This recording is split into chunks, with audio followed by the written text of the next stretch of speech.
Ya sueño con Apocalipsis. En Génesis 4. Génesis capítulo 4. Y nos quedamos en el versículo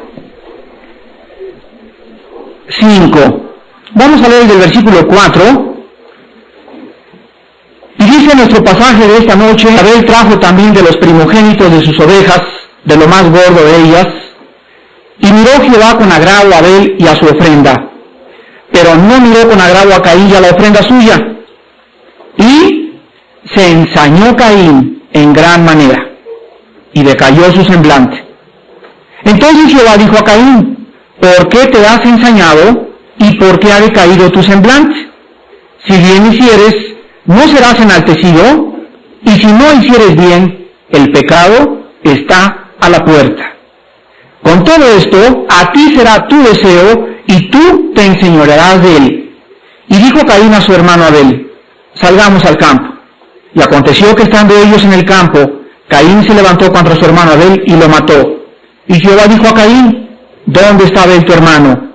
Y respondió: no sé, ¿soy yo acaso guarda de mi hermano?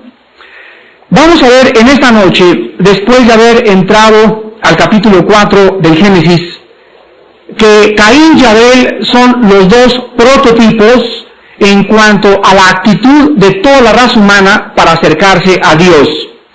Vemos que en el comienzo de la primera familia, inmediatamente cuando el Génesis nos introduce a la vida íntima de estos dos hijos y de sus padres, encontramos inmediatamente que antes de que cualquier cosa suceda, Dios se manifiesta a ellos llamándolos a la adoración. Inmediatamente Dios requiere una ofrenda. Les recuerda que su propósito para vivir es adorar a Dios y que nuestra prioridad en esta vida es conocerle y adorarle en espíritu y en verdad. Abel trae una ofrenda a Dios y Dios la recibe. Caín trae conforme a su voluntad, conforme a lo que él creía que era lo mejor traerle a Dios, Dios lo rechaza. Y desde este momento queda establecido la premisa de que el que se acerca a Dios tiene que acercarse a través de lo que Dios ha establecido para acercarnos, a través de su palabra, por medio de Jesucristo, a través de su sacrificio y nunca a través de nuestros propios medios, de nuestras propias obras, de nuestros propios sacrificios. Vamos a continuación a ver en el versículo que acabamos de leer, en el versículo 5, la última parte, que dice la Biblia que Caín se ensaña en gran manera porque Dios no miró con agrado su ofrenda y el semblante de Caín decayó. Esta palabra ensañarse es la primera vez que aparece en el hebreo y en la Biblia, y es la palabra chará con CH, así como suena chará y con H al último. La palabra ensañarse en el hebreo significa literalmente enojarse o manifestar disgusto. Entonces, cuando dice la Biblia que se ensañó Caín en gran manera, nos habla de que la cara de Caín en ese momento era de enojo, era de amargura, era de ira en contra de Dios. Ahora vemos nosotros que la razón por la cual Caín se enoja, o es el primer enojo en la Biblia, es porque la acción de Dios lo rechazó. Caín no le gustó haber sido rechazado por Dios, y Caín tuvo una reacción absolutamente negativa. Si él se hubiera acercado en la forma que Dios le había mandado que se acercara, entonces no hubiera tenido que enojarse. Quiero que vean ustedes que hay algunas características del enojo. En primer lugar, el orgullo, la envidia y el odio produjeron en Caín un semblante de amargura. Vuelvo a repetir, cuando ven ustedes a una persona con una cara amargada, es porque en esa persona hay orgullo, envidia y odio contra alguien. Una de las cosas que deforman más nuestro rostro es el odio. Siempre que alguien odia algo, fíjense que siempre o hacen así, o así, o así, o siempre hay una manifestación externa del odio a través de la cara. Con mucha razón dice la Biblia que el rostro del sabio brilla, y que el rostro amargado amarga el ánimo también. Entonces, detrás de toda persona que tenga estas características, existe algo tremendo. Ahora, la Biblia nos muestra, antes de pasar más adelante, ven ustedes en Isaías capítulo 3, ¿De qué manera tan increíble nuestra cara puede reflejar nuestros más profundos sentimientos?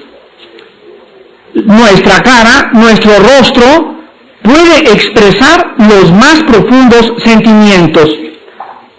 Dice en Isaías 3, versículo 9, la apariencia de sus rostros testifica contra ellos, porque como Sodoma publican su pecado, no lo disimulan. Ay del alma de ellos, porque amontonaron mal para sí. Es increíble que cuando nosotros estemos enfrente de una persona degenerada, por ejemplo, inmediatamente aquellos que tengan un poco de discernimiento o de conocimiento de la naturaleza humana, tú puedes darte cuenta que ese hombre que está enfrente de ti, que es jefe de personal, o que es gerente notal, o que es director de una compañía de seguros, o cualquier persona que tú veas, tú puedes discernir en su rostro el degeneramiento moral. El otro día estaban unos hermanos platicándome de una persona que ellos creían que cachaba así con la izquierda granizo. Entonces me dijeron, fíjate que hay algo en el rostro de los homosexuales que no pueden ocultar su homosexualidad. Por más importante que nosotros sepamos esto, expandir nuestra mente de acuerdo a la Biblia, necesitamos sensibilizar nuestro discernimiento para proteger a nuestros mismos hijos. En Mateo capítulo 6, versículo del 22 al 23, el Señor Jesucristo dijo esto respecto a nuestra cara. Mateo 6, 22 al 23. La lámpara del cuerpo es el ojo. Así que, si tu ojo es bueno, todo tu cuerpo estará lleno de luz. Pero si tu ojo es maligno, todo tu cuerpo estará en tinieblas. Así que si la luz que en ti hay tinieblas, ¿cuántas no serán las mismas tinieblas? Jesucristo tenía mucha razón, Él nos hizo y Él nos muestra que en los ojos nosotros reflejamos realmente nuestro carácter. Cuídense, padres de familia, cuando tu hijo llega a comer y no los quieren ver a la cara. Cuando llega el muchacho, ¿y cómo estuvo en la escuela? Muy bien. ¿Y qué hiciste? Pues más o menos, oye, levántame la cara y mírame a los ojos. Me acuerdo que siempre mi padre me decía, cuídate de una persona que no te mira a los ojos. Este es un rasgo muy peculiar aún dentro de la misma psicología. Regresamos a Génesis y encontramos en el versículo 6 al 7, que dice la Biblia, entonces Jehová le dijo a Caín, ¿por qué te has ensañado? O sea, ya vimos que, ¿por qué estás enojado? ¿Y por qué tienes esa cara de amargura? ¿Por qué tienes esa cara de vaciedad? ¿Por qué tu semblante ha decaído? Lo que Dios le está diciendo a Caín en esta pregunta son dos cosas. En primer lugar, esa cara. ¿Qué no sabes que si tú haces bien, no tendrías por qué enojarte? ¿No sabes que si en ti hay limpieza y pureza en esta noche, no tendrías por qué tener esa cara de amargado o de amargada? ¿No sabes que el pecado deforma la mirada? Porque estás enojado.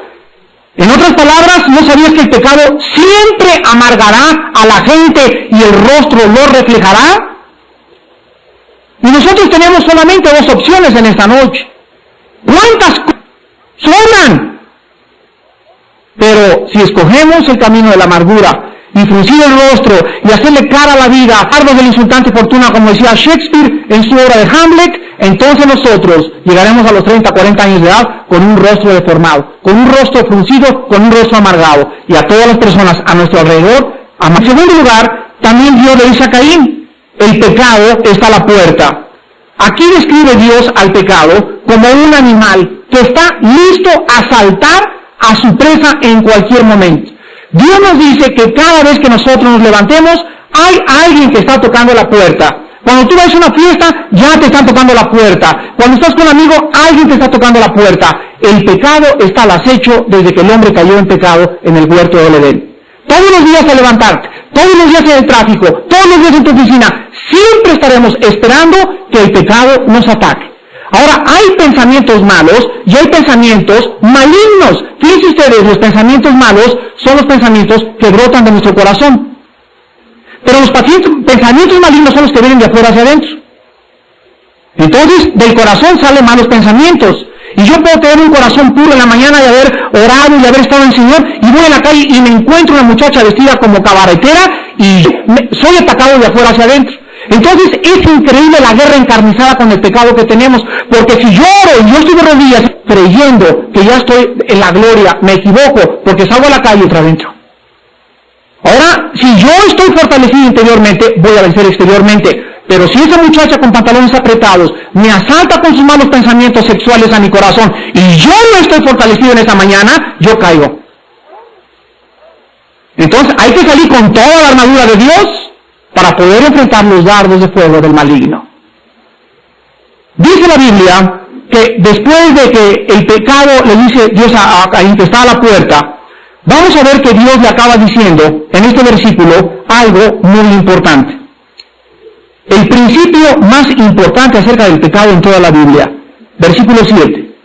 Si bien hicieres no serás enaltecido, y si no hicieres bien el pecado está a la puerta. O sea, si te portas bien, vas a tener una recompensa, y si no, el pecado te va a seguir llamando. Con todo esto, a ti será su deseo, o sea, el deseo del pecado, y tú te enseñorearás de él. Aquí Dios le está diciendo, puedes hacer lo que te da la gana.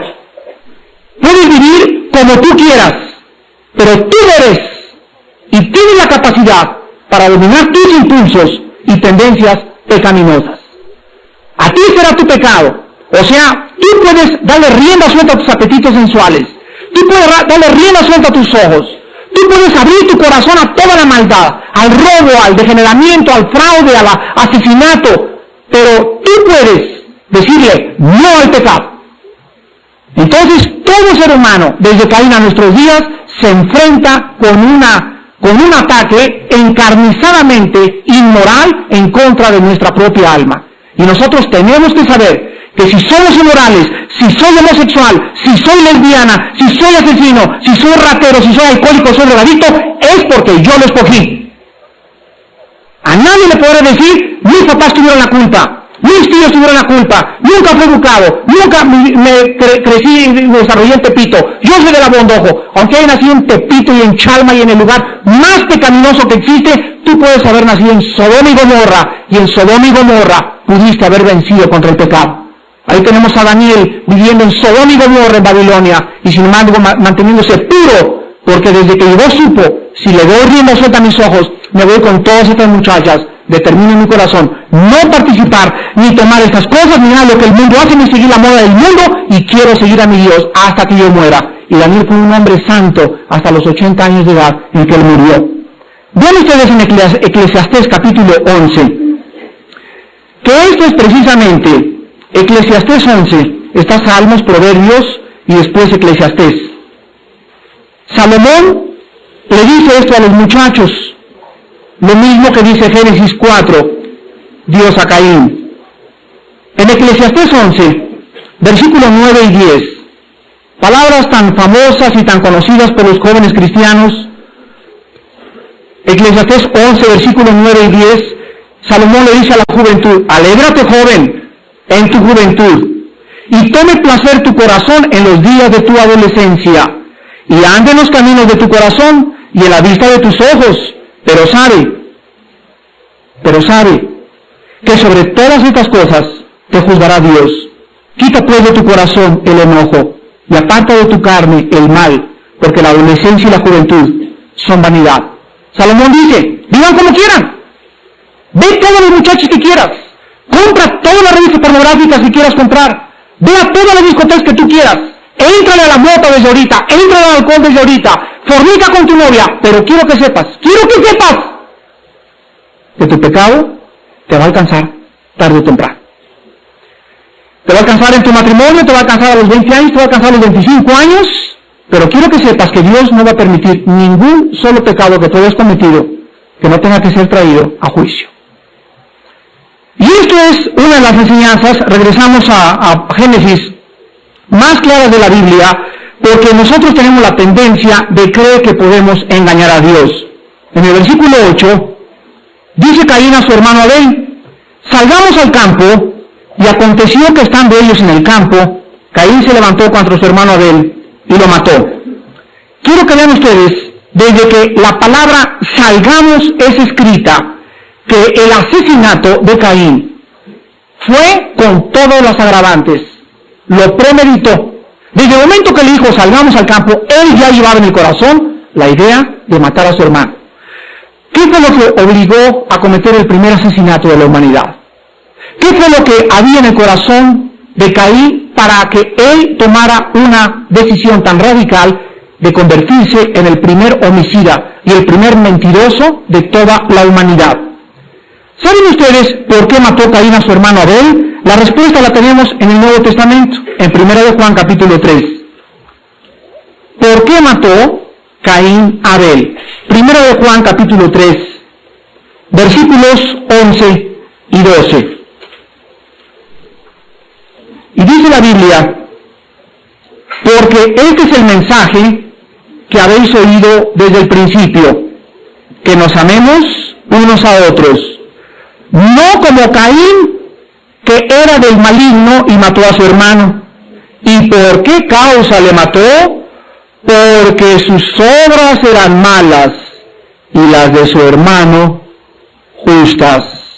Caín mató a su hermano por envidia.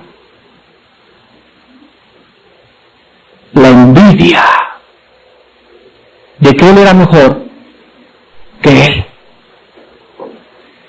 En Juan 8:44, Cristo, dirigiéndose a los fariseos de su tiempo, les dice: vosotros, hijos de vuestro padre el diablo, sois, y los deseos de vuestro padre queréis hacer. ¿Él es un fornicario? No. ¿Igual de homosexual que él? No, tampoco dice. ¿Igual de ladrón? No, tampoco dice ladrón. Cristo dice que el diablo tiene dos características.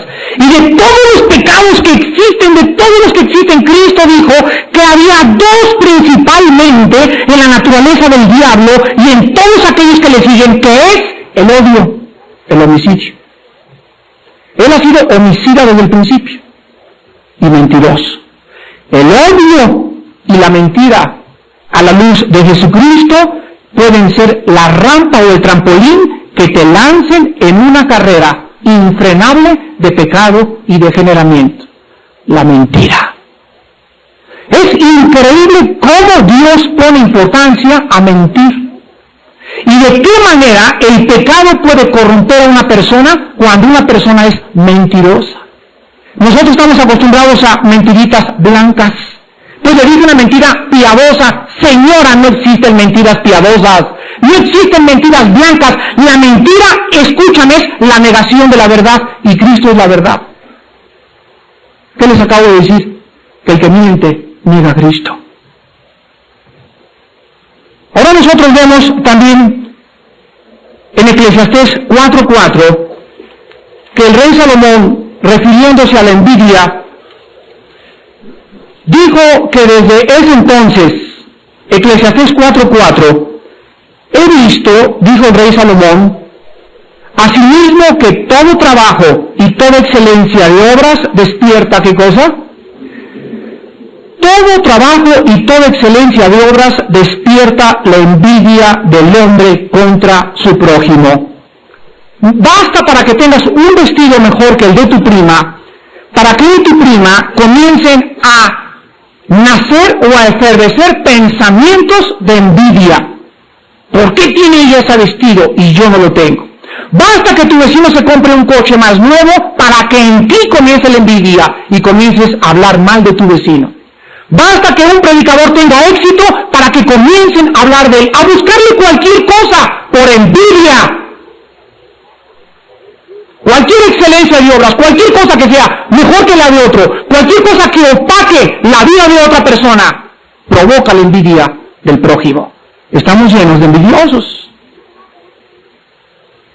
Y estamos llenos de personas que después de esa envidia comienza a crecer un odio tal que estarían dispuestos a llegar a asesinarnos. La envidia es peligrosísima porque comienza a fabricar el producto que es el asesinato.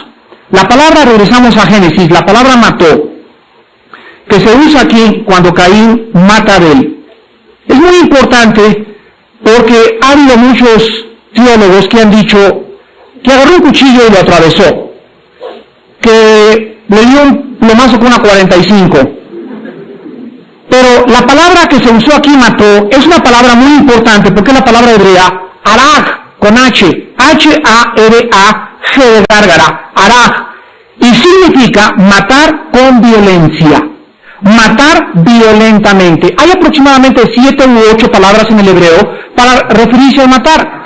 Y cuando se mataban a los sacrificios en el tabernáculo, ustedes saben que les metían, les cortaban la garganta, era como desollaban a los sacrificios, a los bueyes, a los carneros, era una muerte violenta. Pues la forma en que Caín mató a Abel fue una forma violenta. O sea, no nos habla que nomás un golpecito en la nuca y pum, cayó a Abel. Nos habla de que se ensañó y le dio, y le dio, y le dio, y le dio. Fue una muerte asesina, fue una muerte sin piedad, fue una muerte sin misericordia. Cuando Caín estaba descargando lo que haya sido contra su hermano, lo estaba haciendo lleno de odio absolutamente. En el Éxodo 20 encontramos nosotros que dice la Biblia, no matarás. Pero al mismo tiempo encontramos órdenes de Dios al pueblo judío, vayan y aniquilen a todas las naciones cananitas.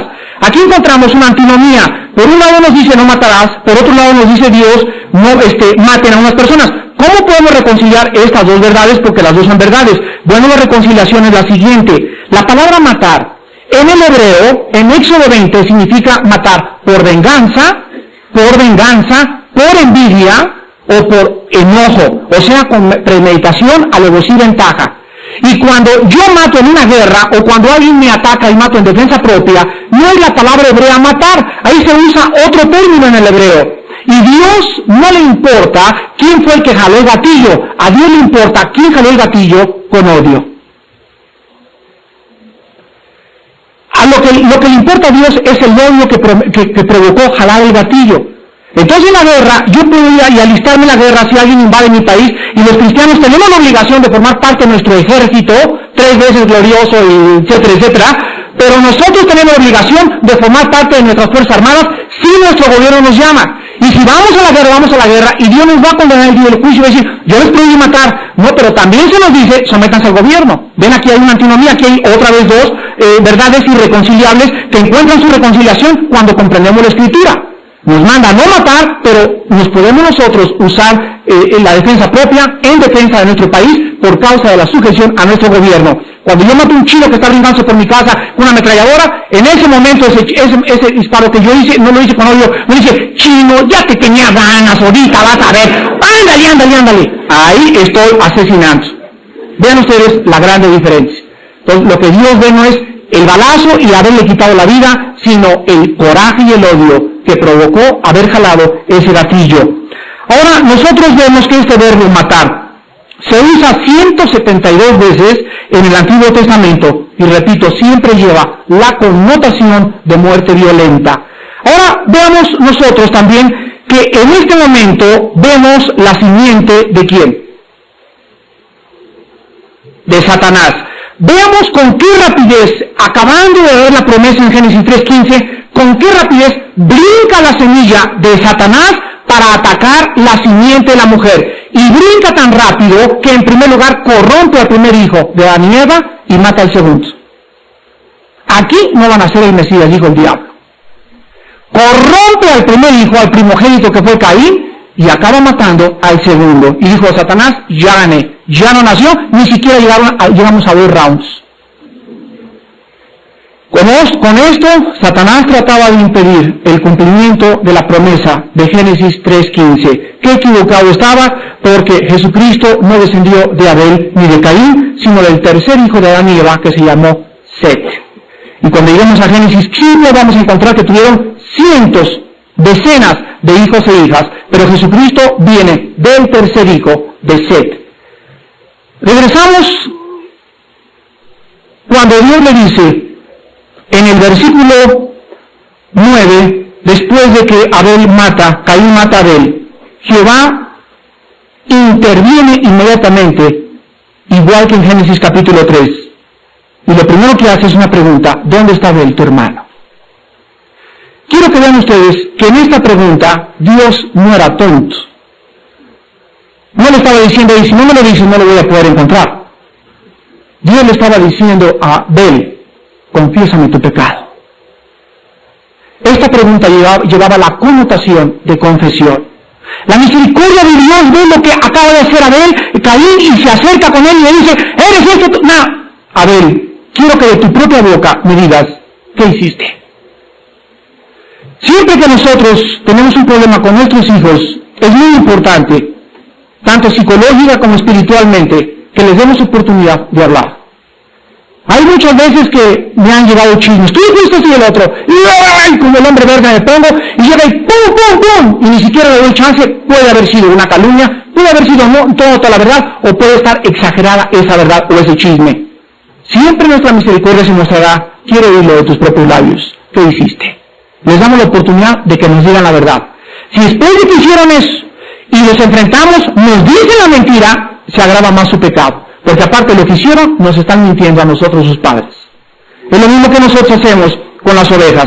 Llegan los chismes, fulanito hizo esto, a ver hermana, ven para acá. No es cierto, no es cierto, no es cierto. Ya su pecado es más grande. Y aparte de lo que hizo, nos mintió a los pastores. Entonces, nosotros tenemos la oportunidad de poder arrepentirnos. Y Dios siempre, siempre, hermanos, nos dará esta oportunidad para que nosotros sepamos qué grande es su misericordia. La pregunta de Caín, de Dios a Caín, nos habla de lo siguiente en segundo lugar, de que después de haber matado a Abel, lo enterró. Lo enterró. Tratando de esconderlo. Hagan ustedes el favor. Vamos en esta noche a analizar el pecado en su máxima expresión y en su más profunda profundidad.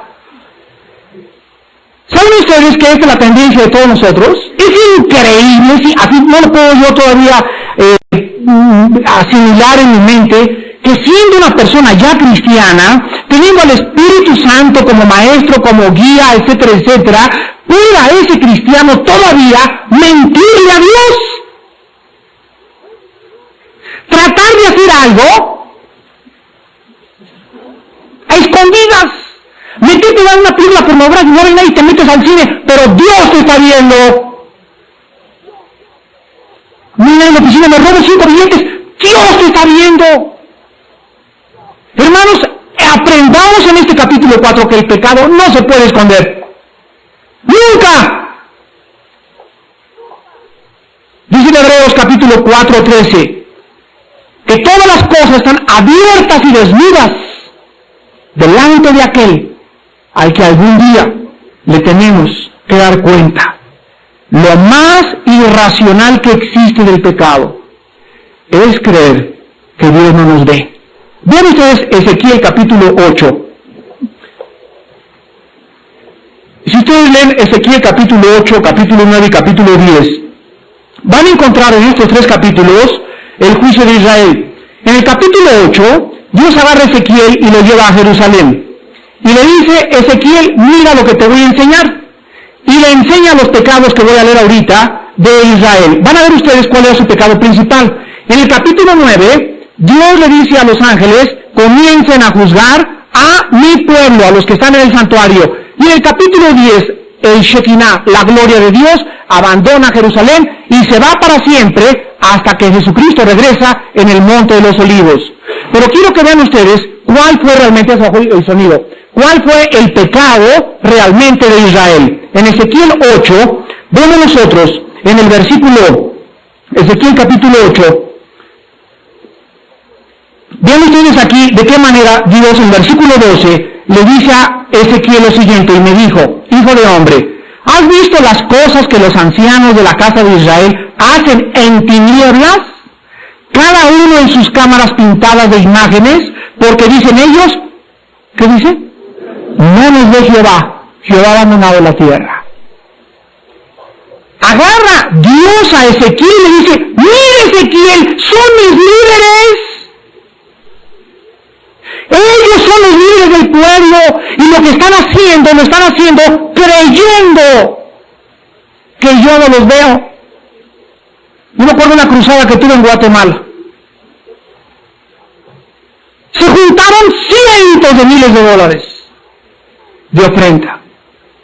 Yo siempre les recordaré que en una cruzada nunca debe levantarse ofrenda. Nunca. Por los incrédulos. Jamás. Para que no digan, ya ven, está haciendo negocio.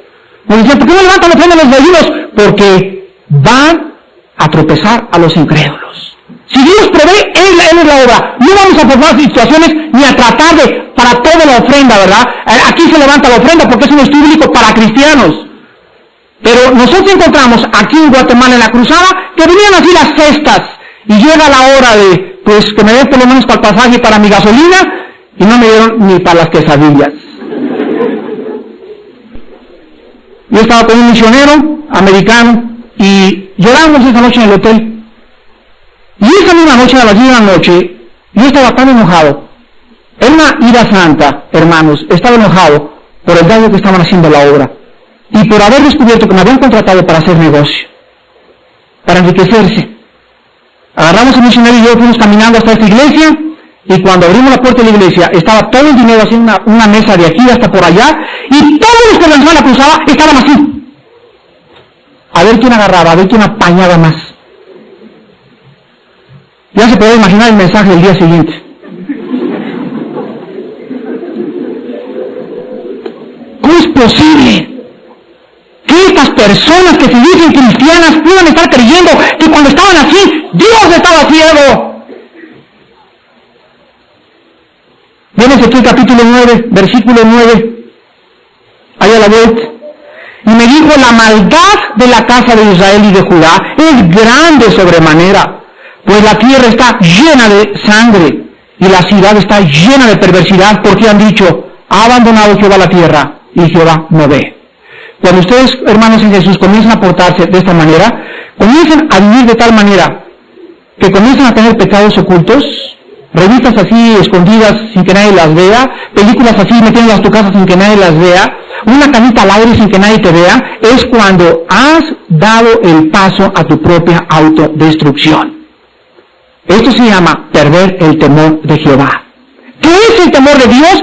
Vivir con la conciencia de que el Dios del cielo y de la tierra, el Padre de Jesucristo, segundo por segundo, aún mis pensamientos, mis motivos más recónditos, los conoce. Él escudriña antes de que yo hable y yo piense, Él escudriña mi corazón.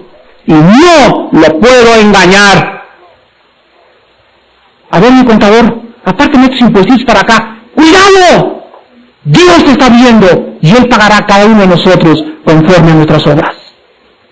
Vean ustedes en 1 de Timoteo, en el Nuevo Testamento, capítulo 5, el mismo principio del que estamos hablando. 1 Timoteo 5, 24 y 25. Los pecados de algunos hombres se hacen patentes antes de que ellos vengan a juicio, mas a otros se les descubren despuesito. Asimismo se hacen manifiestas las buenas obras, y las que son de otra manera no pueden, imposible, no pueden permanecer ocultas. Este pasaje nos muestra que aquí nosotros en la iglesia, como campamento, tú en tu iglesia el domingo, nosotros en nuestra iglesia el domingo, si hay algún pecado en algún miembro de la iglesia y los líderes están viviendo vidas santas, el Espíritu Santo se va a encargar de revelarle a los líderes el pecado escondido. Dice la Biblia, no pueden permanecer ocultos. ¿Se acuerdan ustedes que sucedió esto en Hechos 5? Cuando llega una pareja que por primera vez querían o creían engañar a los líderes. Pues sí nos pueden engañar a los hombres, pero al Espíritu Santo no lo pueden engañar. Porque cuando ustedes engañan a sus pastores, ustedes engañan al Espíritu Santo. Y Pedro le dice a Ananías y a Zafira, ¿por qué han mentido al Espíritu de Dios? Y los dos cayeron muertos. Un castigo ejemplar para que nosotros descubramos que el pecado de ellos, escúchenme muy bien, el pecado de ellos no fue clavarse la lana del terreno que vendieron. El pecado más grave fue mentirle al Espíritu de Dios. Qué irracional creer que puedes vivir engañando a Dios. Regresamos a Génesis y Caín le contesta a Dios lo siguiente. ¿Acaso soy yo guarda de mi hermano? La palabra guarda es la palabra shamar en el hebreo, S-H-A-M-A-R. Y la palabra shamar significa cercar alrededor de algo o poner un cerco alrededor de alguien para protegerlo. Aquí en esta respuesta tan cínica de Caín a Dios, encontramos que el pecado, o sea, todo comienza con un mal pensamiento en mi corazón. Y lo papacho, ahí me queda. Ese mal pensamiento, llego en la noche y me trato de hacer el tonto, oro, gracias Padre por tus misericordias, etcétera, etcétera, te amo con todo mi corazón, y ahí está el pecado, y no lo he escupido. Ahí está. Ahí, Dios lo está viendo. Pasan 3 o 4 días, y mi conciencia la cauterizo más, y ahí está, no ha salido. Pasa un mes, y viene el cinismo. Me vuelvo cínico. Y en ese momento no queda absolutamente nada, porque yo puedo seguir viendo los estudios, puedo ir el domingo a la iglesia, no queda nada. Dios sabe que ya no quiero sacar ese pecado. Lo tengo escondido, no queda más que su juicio. Veamos de qué manera ha crecido el pecado en Caín. Fíjense ustedes, ¿cuál fue el primer pecado? ¿Por qué comenzó todo? Todo comenzó con la desobediencia. Tráiganme una ofrenda. Pues Caín se revela. Fíjense, la desobediencia y la rebelión son hermanas. No primas, son hermanas. Siempre junto a la desobediencia viene la rebelión, porque la desobediencia es producto de la rebelión. ¿Y qué es la rebelión? El sentirte que tú puedes hacer lo que te da la gana, como tú quieras, cuando quieras y a la hora que quieras. Todo comienza con la desobediencia de Caín. Pues no, ¿por qué le voy a traer lo que pidió? Le voy a traer otra cosa, lo más gordo, lo más rico de mi tierra, cuando Dios había maldecido la tierra anteriormente. Después de este pecado, vean ustedes que sigue el enojo, en segundo lugar. Ya vimos entonces que la rebelión es la raíz de todos los pecados, es el querer hacer nuestra voluntad, es querer independizarnos de Dios, es querer llegar a ser autosuficiente, es querer hacer lo que nos da la gana. Inmediatamente viene el enojo, porque Dios nos castiga. En tercer lugar, nace la envidia contra su hermano. En cuarto lugar, viene el asesinato. Y en quinto lugar, ahora, viene el cinismo contra Dios. ¡Ja! La Biblia, no me cuentes. Y se manifiesta después del cinismo el egoísmo. ¿Acaso soy guarda de mi hermano? ¿A mí qué me importa que esté muriendo de la Cleofas? ¿A mí qué me importa que vaya sola y le esté pasando esto? ¿A mí qué me importa que mis hijos se porten como quiera? ¿A mí qué me importa que mi esposa? Comienza a cerrarse el cerco, y me lleno de egoísmo, y comienzo a vivir para mí mismo. ¿Y sabes qué? Cuando alguien se cierra con una concha y comienza a vivir para sí mismo, se envenena a sí mismo. Porque nadie vive para sí mismo. Y en último lugar viene la mentira. ¿Acaso yo soy guarda de mi hermano? No sé. Sepa Dios. Hermanos en Jesucristo, el pecado lleva a insensibilizar la conciencia. El pecado no confesado tiene 2 características principales: endurece e insensibiliza nuestra conciencia. Vean ustedes Efesios capítulo 4.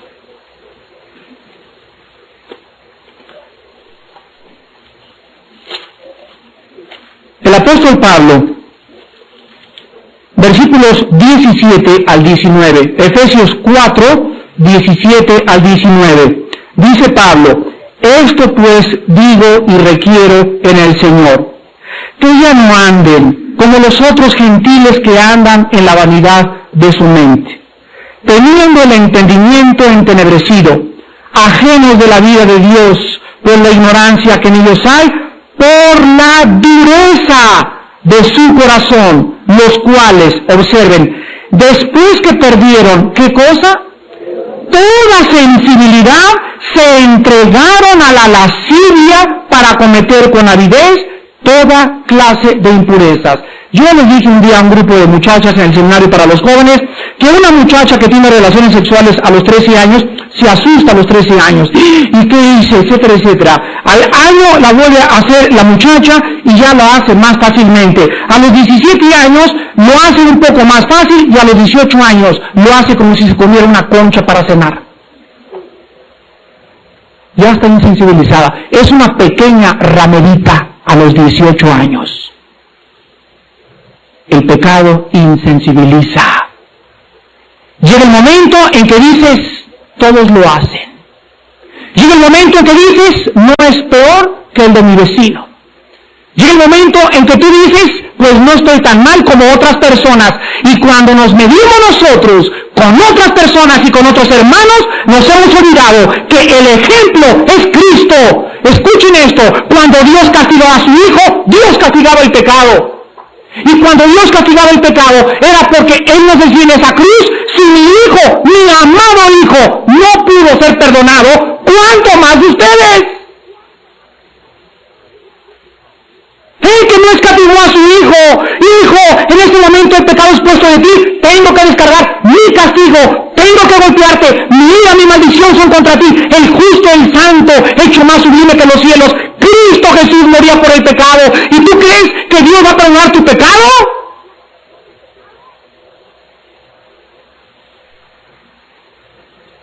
Tu pecado te tiene que alcanzar tarde o temprano. Y Dios tiene que pagar cada mentira, cada mal pensamiento que nosotros haya. Gracias a Dios que en la sangre de Cristo encontramos el perdón de pecados. Y en Oseas, en el Antiguo Testamento, está Daniel y después está Oseas. Capítulo 4 encontramos también el mismo principio, Oseas 4:11, y dice así, fornicación, vino y mosto, quitan el juicio. Fornicación, vino y mosto, quitan el juicio. La fornicación son los pecados sensuales. El vino y el mosto son los placeres desenfrenados. La Biblia nos dice en este versículo que el pecado le roba al hombre la capacidad de discernir entre el bien y entre el mal. El pecado, repito, le roba al hombre la capacidad de poder emitir juicios sabios. El pecado nos roba el poder discernir situaciones, si puedo entrar a esta escuela, si no puedo entrar a esta escuela. ¿Cuántos muchachos han vivido en pecado durante todas estas vacaciones y llega septiembre? Señor, dime a qué escuela voy a ir. Dios no te va a contestar, ni te va a decir, te va a empujar a que te vayas a una escuela peor. A lo mejor hasta la correccional acabas. Pero el pecado le roba al hombre la capacidad del discernimiento. El pecado, la fornicación y el juicio le roban al hombre el juicio, el discernimiento para poder vivir una vida santa delante de Dios. Acabamos con Abel como el primer mártir. Abel es el primer mártir en haber bajado al Sheol.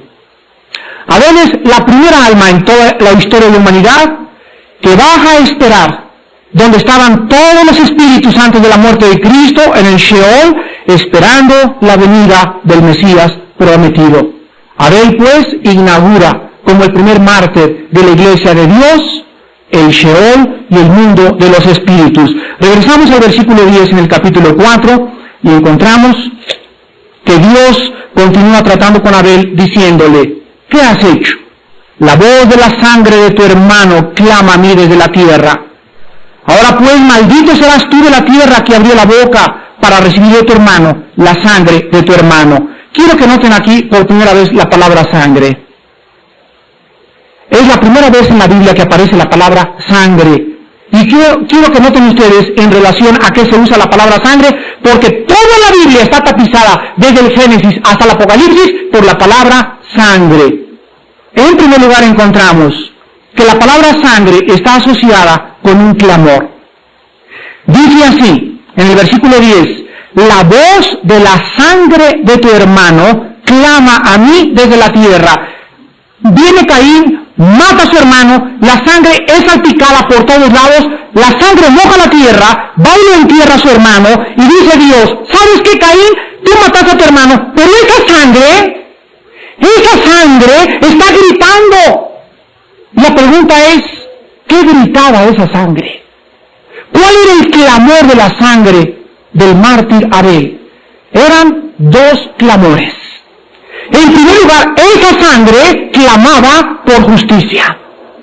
Era el clamor de una humanidad desesperada, de una humanidad que está viendo todos los días matar a inocentes, guerras, bombardeos, explotación del hombre por el hombre, y el hombre pide de una u otra manera justicia, y se afila al Partido Comunista, creyendo que el Partido Comunista le va a hacer justicia.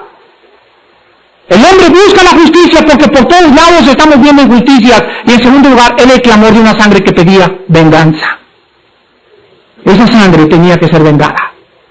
Esa sangre tenía que ser levantada. Y vemos entonces de qué manera tan preciosa en el Antiguo Testamento grita la sangre de Abel, justicia y venganza. Y escúchenme muy bien, en el Nuevo Testamento, la sangre de un inocente contesta el clamor de la sangre de Abel y dice, aquí está la justicia en mi muerte crucificado.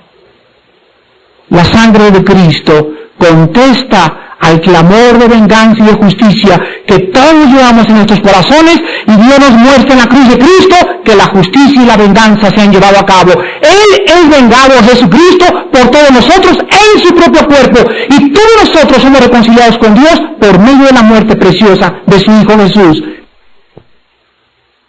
Nuestra justicia. Vayamos a Apocalipsis capítulo 6, versículo 10, para que podamos acabar con el pensamiento de que nosotros sepamos lo siguiente. Apocalipsis 6.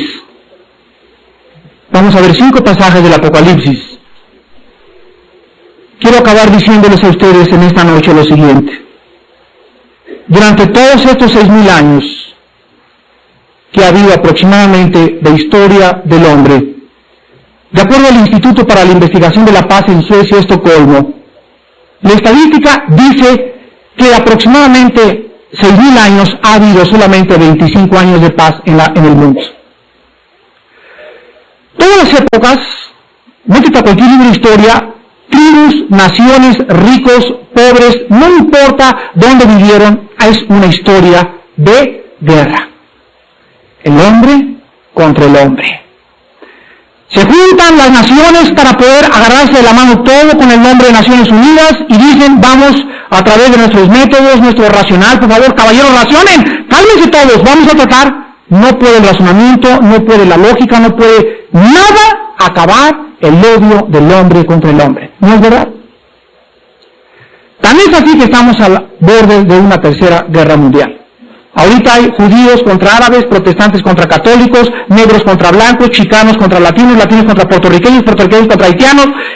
Todo el mundo está contra el mundo. ¿Y para qué ir tan lejos? El padre contra el hijo, la hija contra la madre, hermano contra hermano, amigo contra amigo. El hombre está teniendo en su corazón ríos de odio, de enemistades, de envidias y de celos. Y esto es lo que ha impedido que podamos vivir en paz. La Biblia dice que esto se agravará hasta que lleguemos a destruirnos como alacranes unos contra otros.